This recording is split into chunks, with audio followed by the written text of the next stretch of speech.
Oh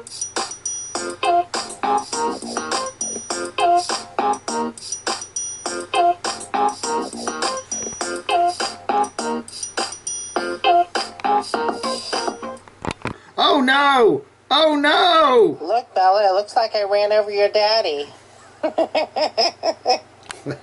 Oops. Sorry. All right, pandemonium. What's going on into there? We're gonna cut some of this off. That's Dave, Dave's RV Living, whatever the channel's called, Dave's RV Life, whatever. And some Scotty in there helping out from Destination Open Road, and they're busy fixing Aja's Pandemonium, right? Pandemonium's the name of the vehicle, and Aja is the name of the star of the show, co-starring with Moo Moo. Anyway, lots of work. A lot of work. And then some lasagna. Terry made some chicken enchilada. Oh, it's enchilada. Some cream on it. That's huge. That looks so good, though. Yummy. All turned out well, and Panda is quiet now. I did put the dog box on just to see how quiet it was, and it is so much better. All right, so the dog box, from what I understand, is that when you're in the van there, you know, in the right there, where, you know, there's that part of the engine kind of sticks up into the passenger compartment, and they have that covering, and yeah, anyway. I think that's what it is. Everything's good with Pandemonium and Aja. Trying to loosen my load. What's all this? We all right, we got a lot. He's cranking them out every day today. I mean, it seems like, I don't know, man. Every time I go on my channel, I see more Living Free Mikey. Anyway, touristy stuff here, not too much on the fixing up of the RV. And so that's the report. Lots of trees, some beautiful scenery, a waterfall, and okay, now. Beautiful walk. I loved it. And this is a beautiful drive, too. Minnesota is just huge. I feel like I've been driving forever and I'm still in Minnesota. Well, yeah, it depends on which direction you're going. Booty County. Welcome to South Dakota. Oh, we're in South Dakota now. All right, so that's a hint. He's heading west. And what's west of South Dakota? Washington State. Well, we do have the tribe. Destination Open Road, Dave, Jimmy, Yimmy, and Eric. Eric was there, but he isn't there. It's that gray area. Anyway, they're all in Washington State with Terry and Scott and Destination Open Road and Full Tiny House and the whole gang. And then we've got Kevin. What's his name? Camper Van Kevin there. He's in Idaho. So if he were to go west and Mikey were to go west, they could all meet, huge. We'd have like the DOR RTR, right? The Destination Open Road RTR there. Bob, you got some competition. I'm ready to make Teora. I'm just gonna go to the viewpoint. All right, Itchy Boots there is in Greece. She's been traveling down the Balkan Peninsula there through Turkey and oh, my geography. No, it's the other way. You got Turkey down here, then you got Greece over here. Yeah, and she's going up the Balkan Peninsula. Oh, but anyway, some nice surreal music there and good stuff there. Yeah, I always enjoy your stuff. Not a lot of drama, just some beautiful traveling and some countrysides and some food. Look at some of that real Greek food, huh? Not some of that funky stuff you find in the mall, in the mall gyro shop there. But anyway, back to the she stays in hotels and motels. Look in the town, I want to find a place. I type hotel, then a lot of things pop up with a rating. I pick the lowest rating, which is usually the cheapest place as well. So I find the worst place and there I stay. All right, that doesn't look too bad though, but as Dan Bell says, don't ever look under the mattress. Never do it. You want to get out of that room fast. All right, now, letters in this fabulous double-sided episode of Camo Dave's Midday Show. Okay, we got a lot of stuff to show you here today. We got this. This came from somebody in Morganton. North Carolina, which is where I may be moving to later. When the right people find each other, it adds more love to the world. Barb and Dave, and that's a wonderful thing. Congratulations on your engagement. So happy for both of you, Sarah and Jake Coleman. All right, yeah, we got a 2 o'clock appointment with the Justice of the Peace. Okay, we got a couple bucks here from Tasmod. Thank you so much. Frenchie was going to send you a fresh sampling. He chewed down. Oh, a sapling. Someone mentioned that your t-shirt was looking a little tight. So we got $5 from Taz and $5 from Beaver or P.S. Frenchie. So thank you so much. Buy an ice cream. I will do that. Then I also got Noreen. Hey, Camo Dave, here's a couple of bucks for your Give Me Fund. Try not to spend it all in one place. Thank you, Noreen. And what else do we get? Oh, the guy who's sending me the dollar stuff from Amazon. We got another one of those Frisky Shreds. Beef with beef in gravy. Apparently, Beamer, Barb's cat, does not like this particular brand of, or does not like this particular, whatever it is, selection of cat food. But I'm in luck. Craig's dogs, he has Champ and Jilly. They love this cat food. So I may be paying him a visit real soon. I'll just take that with me. Finally, I'd like to thank my good friend Michael up in Reston, Virginia, where I was hanging out at his mansion there doing my videos back in the late last year and early this year. He said he notices I'm going to be doing some traveling again. So he sent me, and I wanted a brand new Golf, so he sent me a brand new Golf right there. Oh, yeah. Oh, yeah, okay, you got to be on like a floor to get it to do. All right, let's try it on the bathroom floor. Oh, yeah. Yeah! Boom! Oh, yeah. Woohoo! Woo! All right, letters.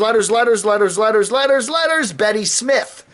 She's the lovely lady that came here to Athens a week ago. We had lunch with her and gave her a tour around the town.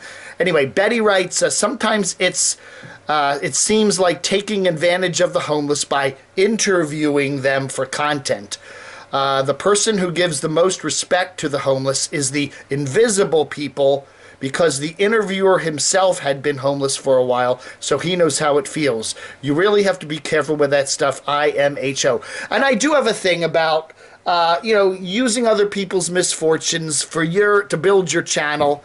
I don't know. I mean, we all have fun here on the bottom of YouTube with Nomads, and yes, some of them need repairs, and some of them have problems with their vehicles, but you put that in a certain category of homelessness is something completely different.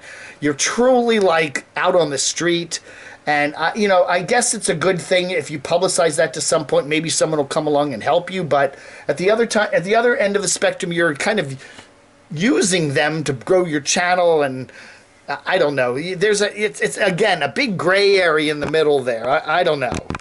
The Gem, damn you, Gem, interesting blogging and interviewing the homeless. I'm going to have to check that YouTuber out. How do you ever approach a homeless person and start speaking with them on camera?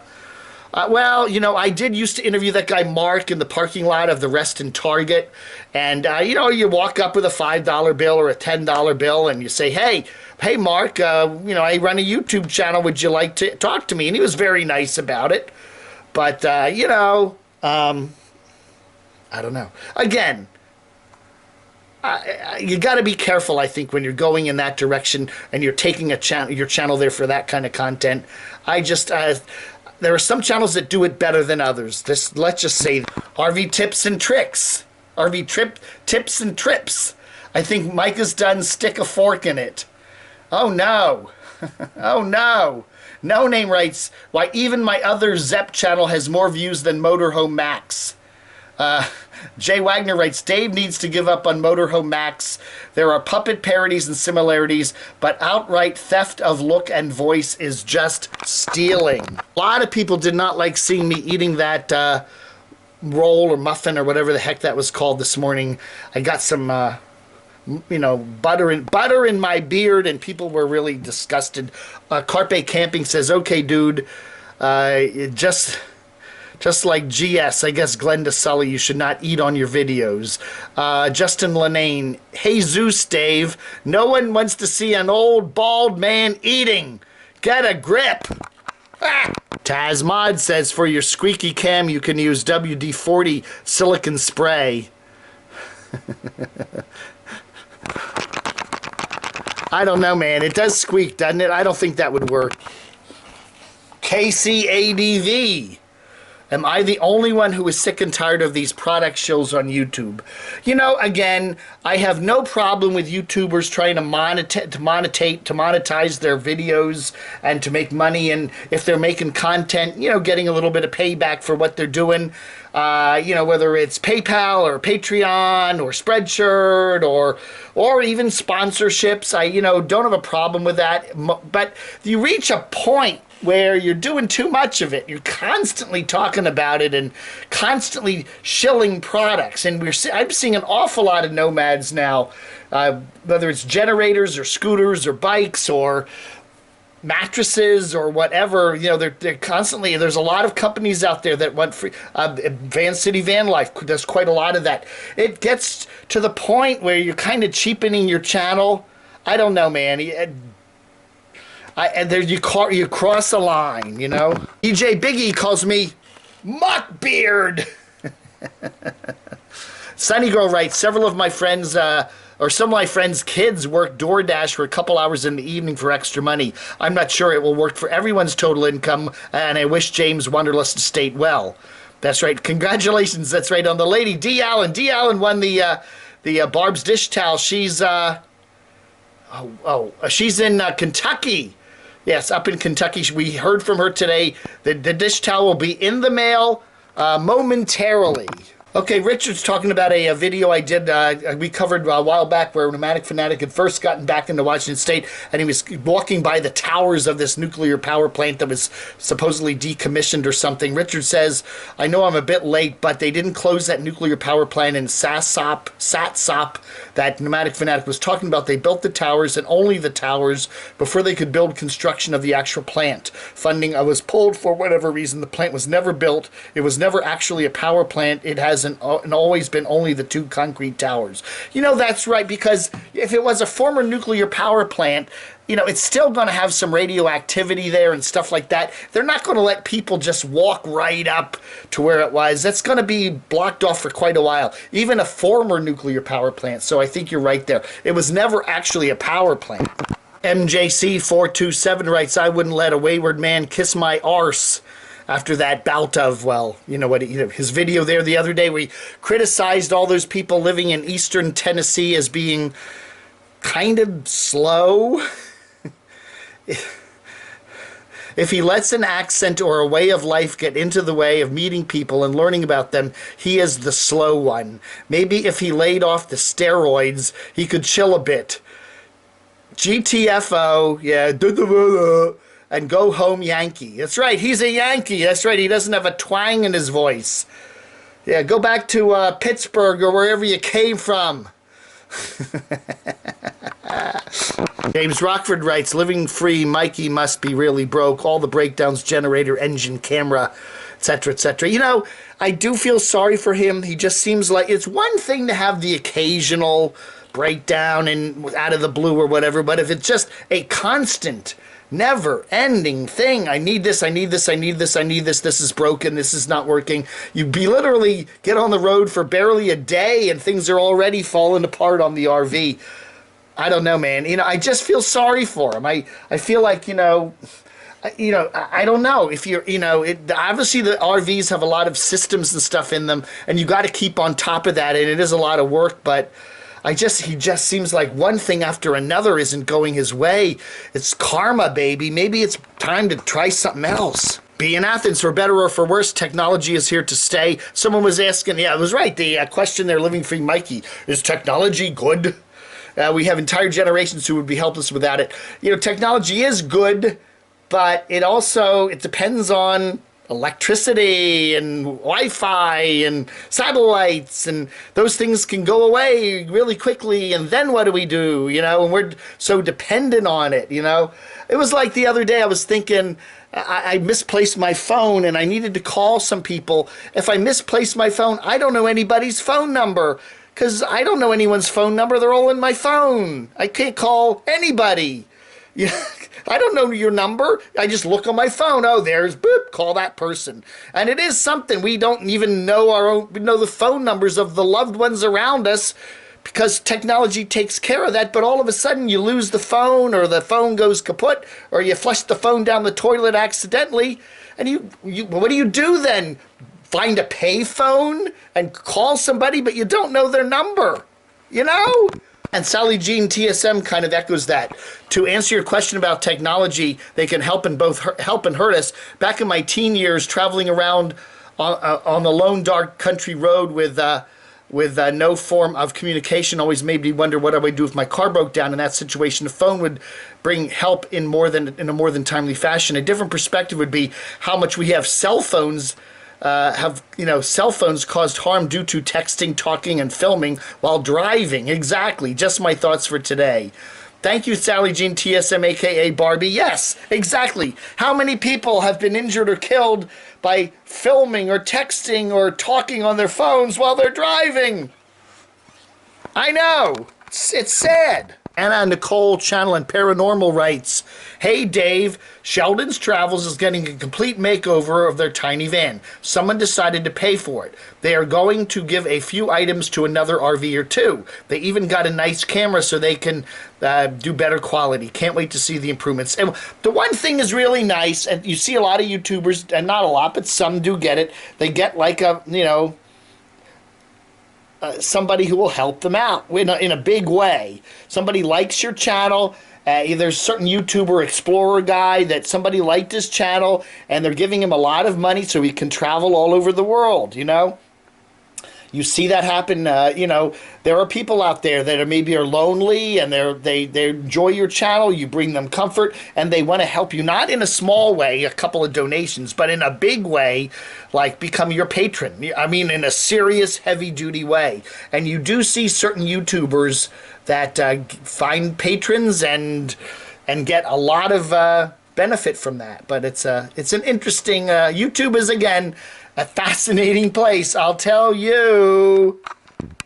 RV Rebel Girl was talking the other day about, scams, something that looked like it came from YouTube and it didn't, wanting to shut her channel down. Click here, and then all of a sudden they hijack your computer or get you to give them information, and then they can get into your Google. The one thing that's also scary is that your YouTube password is usually also your Google password, right? It's all the same thing. Google is so many things. It's your mail. It's how many apps are you using on your phone that are Google, looking from, road directions to mail to, there must be 8 or 9 different Google apps, including YouTube. And you get that one password and you're on all of that. It's scary. Ox writes, just look at the email it was sent by, the thing that RV Rebel Girl got. If it has a lot of random numbers, letters, it's fake. If it's from a do not reply email address, it's fake. And never ever give your info in an email. Most real companies don't ask for that, and et cetera, et cetera. And the other thing you can sometimes do is hover over a link on your computer screen. Just hover over it and it will pop up with the actual where that's going. And if it says, you think you're clicking on a Bank of America link, and then it gives you some weird email or some weird URL that has RU on it or something, that's just a couple ways to check on that. As my advice is, and I've been on the internet since I was born in 1958 and I got on the internet in 61. Back in the old days when it was the ARPANET. Now, anyway, do not ever click on an email link, ever, ever, ever in an email, okay? Really, even if it comes from a friend, because they will spoof you, and don't do that. Just be careful and don't do that. All right, folks. That ought to do it for today. Woohoo! What a day. It's Tuesday, the 30th of July. Looks like I may be doing some traveling in the very near future. Some cool, fun places that I've been to before, and I'm looking forward to going back there, and maybe some other new places. So August will be a little bit of a change month for me, okay? So we'll see where things are going. But some interesting stuff is coming up for Camo Dave in the latter part of 2019, and I got the new car to do it. That's right.